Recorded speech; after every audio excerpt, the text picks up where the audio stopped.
Hi, it's Kate and Rory here with yet another HypnoTC graduate interview. So, Rory, who are we interviewing today? Today we have Sharandeep Salh, and she is from Your Deep Self. She is based in central London, but she mainly does her work at the moment online. Hi, Sharandeep. Hi, Rory. Hi, Kate. Thank you very much for having me here. Awesome. You're more than welcome. So I'm going to jump in with the first question. And the first question, two parts, let's make it interesting. When did you qualify? And a little sneaky extra question, what do you remember most about the day that you qualified? So I qualified in October 2017, so just coming up to 4 years now. What do I remember most about the day that I qualified? It felt like just such an achievement. Like the whole course was like super enjoyable.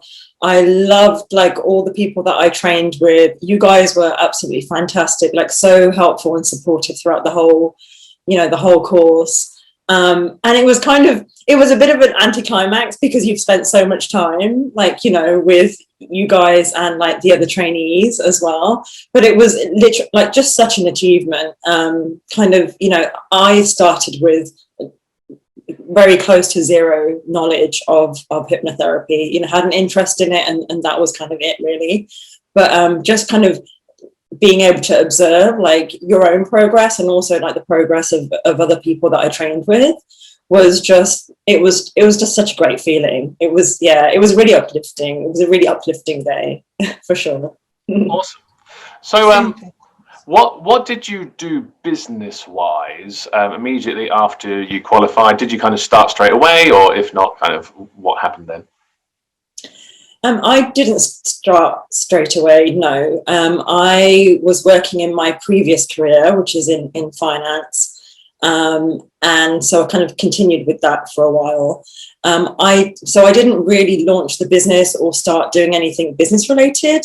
What I did do was just do sessions for like family and friends, like a lot of them. People that I worked with as well. So that's what I was doing, like just getting like practice in. That's what I did. Oh, nice. So yeah, even though you didn't necessarily set up your business and open the doors straight away, still getting lots of practice and helping people. That's always good. Yeah, no, absolutely. I was kind of conscious that I didn't want to like just walk away from the course and then not look at anything or not do anything. I have done that before in courses, and then you just kind of forget and you're not practicing. But no, this time, like with this course, I was just kind of helping whoever I could help and practicing wherever I could practice. Nice. In terms of getting to where you are now and doing all that practice, what was one of the most useful things that you did whilst you were kind of doing that and getting loads of practice? I think just that, like getting the practice in and like saying yes to people when they, ask for sessions, really. Because when I first left the course, was talking about it a lot, was getting a lot of requests. So I was, doing those practice sessions. And then there was a time like in the middle where I think I just got really busy with work, and so I wasn't really doing sessions. And then when somehow people started to ask me again to start doing them, I didn't realize at the time, but I was kind of feeling, I don't know, I guess I was saying no or making excuses and things on doing them. And, not realizing at the time what it was, but kind of when I reflected on it afterwards, I was like, okay, I'm scared. I'd kind of lost my confidence because I had a little break in the middle. And then I was kind of just thinking of any excuse or delaying stuff, until I would actually, do a session with them. So I kind of had that realization and then got back into doing practice sessions and then realized, no, I do know my stuff. I do know what I'm doing and I can still help people. I haven't forgotten all this. And then, just got on with it. So I think it was that, like just being open and like kind of having like self-belief and self-confidence and kind of getting on with it. Nice. Yeah, getting that practice is definitely super important. And like you say, it can be just like riding a bike, really. Even if you don't do it for a while, you might be a little bit wobbly at the start, but then once you're back into it, it's all good. Kate, next one. Absolutely. So I'm sure all of your colleagues and family really appreciated the sessions. There's nothing quite like word of mouth, is there? So give us an update of where your business is now. What are you doing? Are you seeing clients online, in person? And how are you finding life as a hypnotherapist?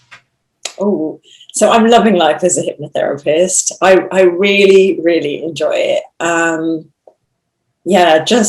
I enjoy doing the sessions, just participating in them. I enjoy the look on, clients' faces, at the end of a session. And then probably the biggest thing is say when you speak to somebody a few weeks after and they're talking to you about whatever it is that they're talking to you about, and you just pick up on things that, oh, I think I know where that comes from. And I kind of have to hold myself back from saying, I don't want to be oh yeah, I did that or whatever. But you just feel good that wow, you've had such an impact, right? And when you see that impact in, maybe how their persona has changed, since you've been working with them, that is just absolutely golden. So that is kind of what keeps me going, and I absolutely love it. In terms of where my business is right now, so I launched it at the end of last year. I kind of decided, okay, this is what I'm going to do full time, really invest my time in this now and move away from my previous finance career.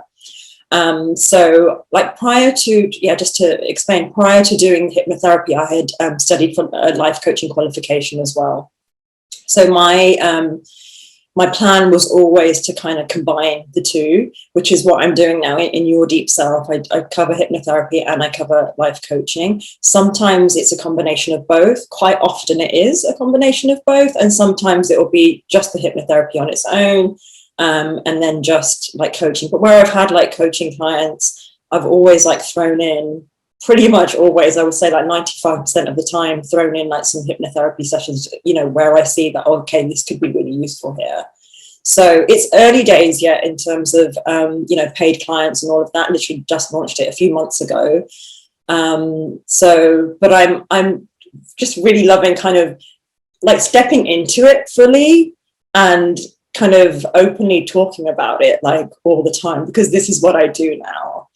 And just talking to the people with different levels of knowledge about it, and always being super excited about learning about new techniques and things like that, but also super excited about telling people the basics of it. People who are like me, 4 years ago or 4.5 years ago, where I had zero knowledge.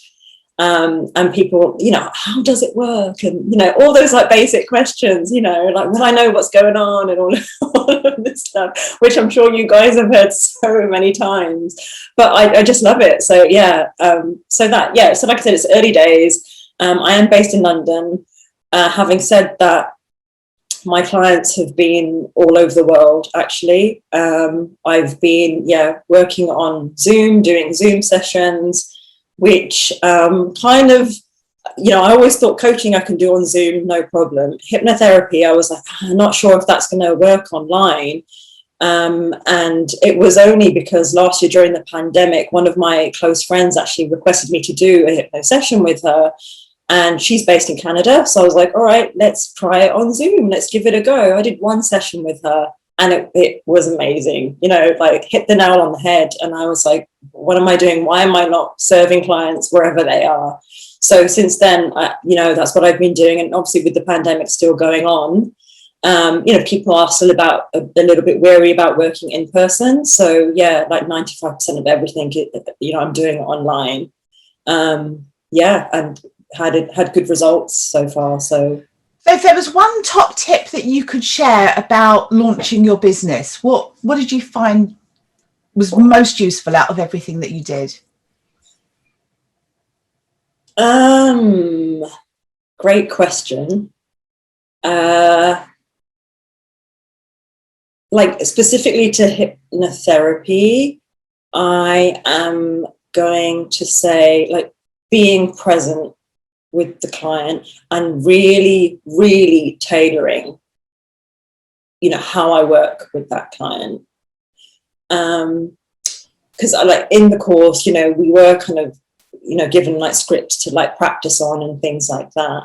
And I do use those, but always they're like tailored and chopped and changed, and you know, I'm adding bits and, you know, sometimes changing it, like changing what I might have planned like during the session.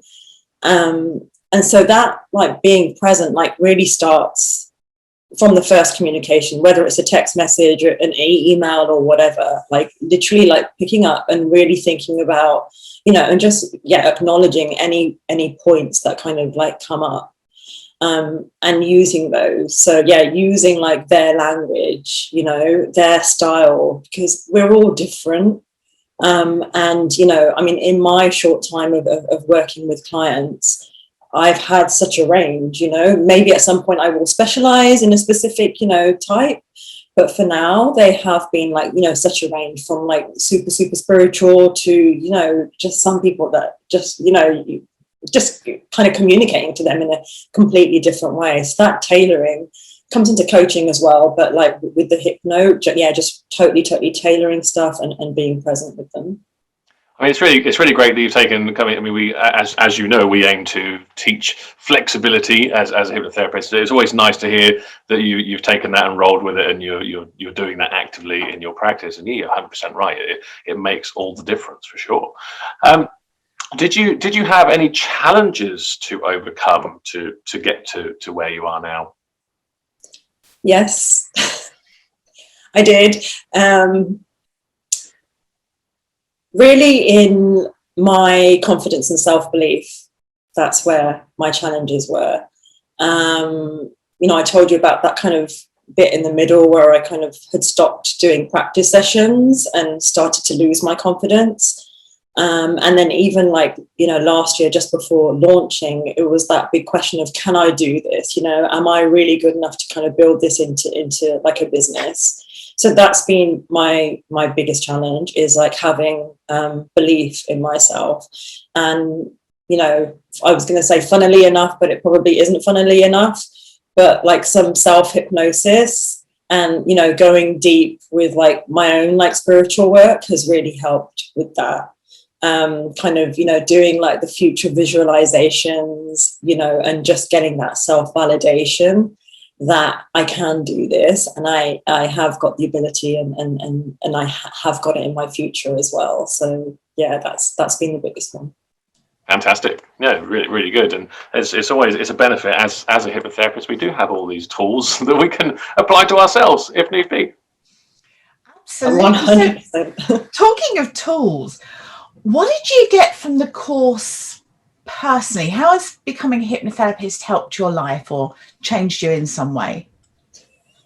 In a really big way, being kind of giving me an extra way and a big push to be able to kind of move out of my previous career into this one. So it's a huge life changer.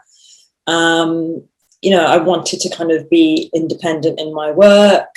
I wanted to be able to do something which was kind of fulfilling, like giving me a different type of like satisfaction. And it's just been like a massive, you know, learning that I got from doing the hypnotherapy, you know, class, to be able to kind of use this in like really a magical way with people. So that, you know, from kind of, I guess, a more practical way in terms of life, but then also, you know, like Rory was saying, being able to like, you know, work on ourselves, and the self-hypnosis, it's always there, right? Like as a tool, sometimes you have to be reminded of it and work, you know, on yourself, but for sure that, I mean, it's all kind of, you know, building on everything else that we've kind of learned in our lives. So yeah, that's been huge for me. Super, awesome.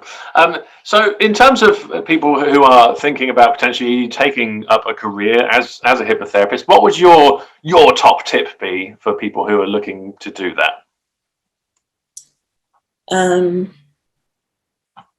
looking to change career, did you say? Yeah, if someone's looking to become a hypnotherapist, Yeah. you know, what one piece of advice would you give that person who's watching the video?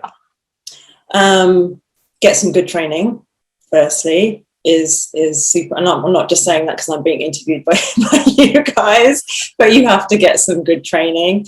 You know, and one of the things about, you know, your guys' course was the fact that you went into and gave us a lot of support and kind of understanding exactly how it all works. It wasn't just the practical techniques, which obviously you need, but understanding more about how the brain works as well. So that is key. You know, as I say, like different types of clients want things explained in a different way. And then also for yourself to really understand how that works enables, you know, I mean, for me, talk about my perspective, it enables me to then think about what kind of techniques I'm going to use with somebody, because I know, okay, this is how the brain is going to interpret this, and like going from there. Absolutely. So, final question. Would you recommend HypnoTC training? And if so, why? Yes, I would absolutely recommend it. I've recommended you to many people since I went to the course. Why? It's a very broad course. I felt that we covered so many different like topics in terms of areas where hypnotherapy can help.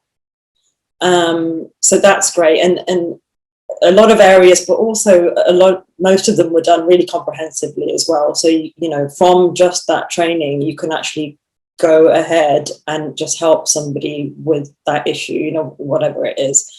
So that, what I was saying earlier about kind of knowing how to deal or work with different clients, different types of clients in terms of different personality types, and how, you know, different like ways of learning and all of that stuff.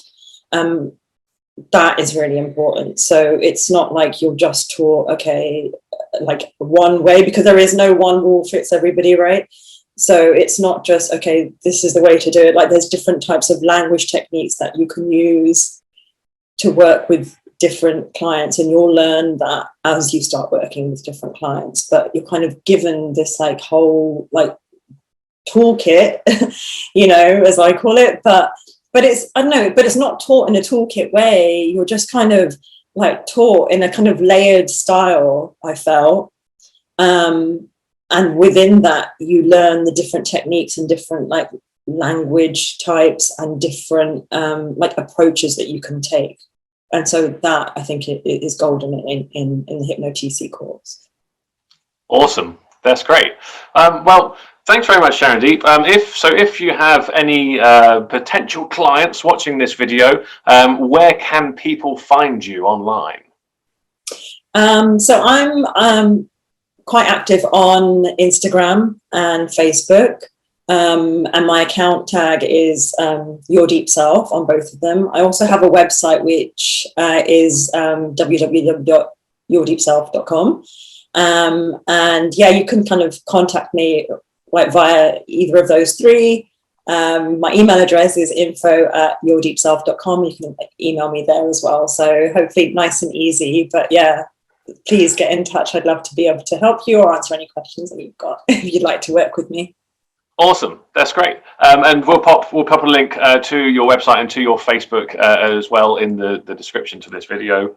So hopefully people will be able to just click through and jump and have a conversation with you about whatever they want to. But yeah, it's really been great talking to you, Sharandeep. Thank you so much for spending your time just having a chat and updating us, because it's always great to hear when someone is doing really well. And again, if you need any help in the future, feel free, get in touch with us. We are always around. But until next time, thanks very much for watching, everybody, and we'll see you again next time. Thank you. Bye-bye. Thank you. Nice to see you both. Cheers. Bye.